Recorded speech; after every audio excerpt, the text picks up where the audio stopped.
Holy schlemoly, is it that time again? It must be, because you are up here hiding in the attic. I hope I haven't kept you waiting too long.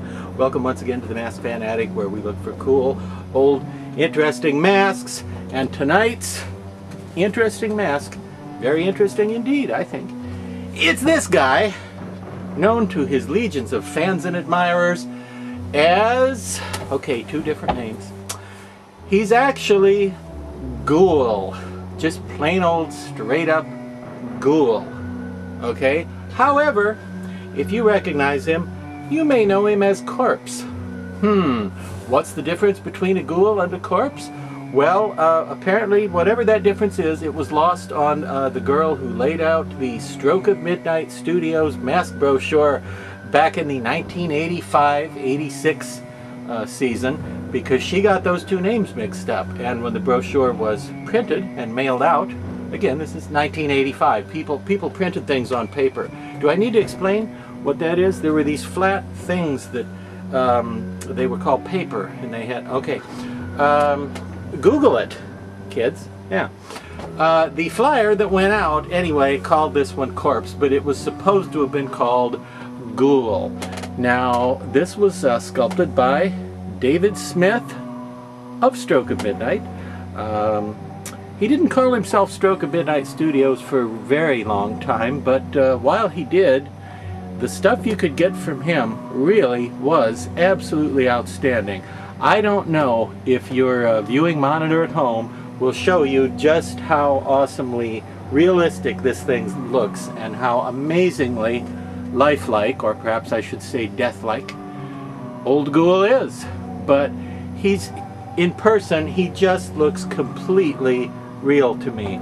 He looks like the weight has, or that is, the flesh has weight, is what I meant to say. The flesh has weight and it's hanging on his skull, and the wrinkles all look totally natural. Okay, just a wonderful thing. And you know, some people like silicone or resin better than latex for these heads. This is one I think we could point to as an example of why latex can be made to look as good as silicone or resin or any other medium, because this thing really just looks completely natural, and it looks waterlogged and soggy and nasty, and it looks exactly like you would expect something to look that has just risen up out of the coffin where it's been for I don't know, maybe a couple of years. And the eyes are super detailed and creepy, very scary and realistic and deathly looking. Just everything about this. I hope this looks as good on the monitor as it does in person, because everything about this looks so realistic and natural and anatomically plausible. It doesn't even look like a mask, it looks like a head, is what I'm basically saying, including the nifty hair work that you have there. Now, I hear from David Smith, creator of Ghoul, better known as Corpse, accidentally, that there were only about a dozen of these ever made and sold as collector masks. However, if you can find David Smith and you talk really nicely to him, he may agree to make one up for you. Maybe you'd have 13 then. If there were 12, maybe yours would be number 13. Anyway, where was I? Oh yes, this was actually used in George Romero's Day of the Dead. Remember the movie Day of the Dead by George Romero? Sure you do.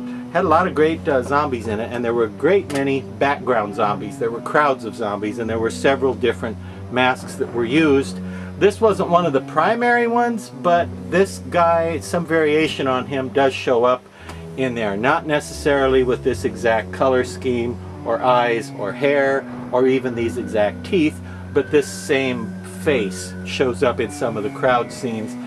They had several different zombie masks that they used for crowd zombies, and what they would do so that the zombies didn't all look alike was paint them a little bit different colors, put different hair on them, wigs, different teeth, different you know, details, blood on them, wounds, things like that, to make them all look different. And this one is just kind of a straight up creepy, mean old man kind of zombie.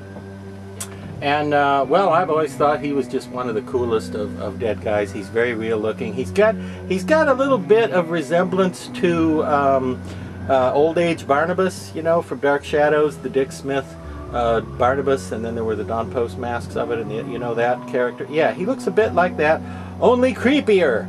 even more dead and nasty and horrible, and you know, nice level of decrepitude in this thing. Just this very impressive decrepitude.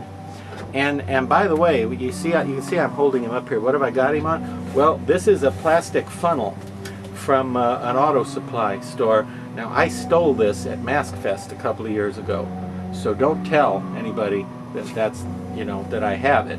I'm telling you, but I'm trusting you not to tell anybody I have this plastic funnel, which I stole at Mask Fest a couple of years ago from the HMA table, as it happens. But anyway, gorgeous mask, and David Smith has done a lot of really super impressive work. He's about as good as it gets sculpting wise.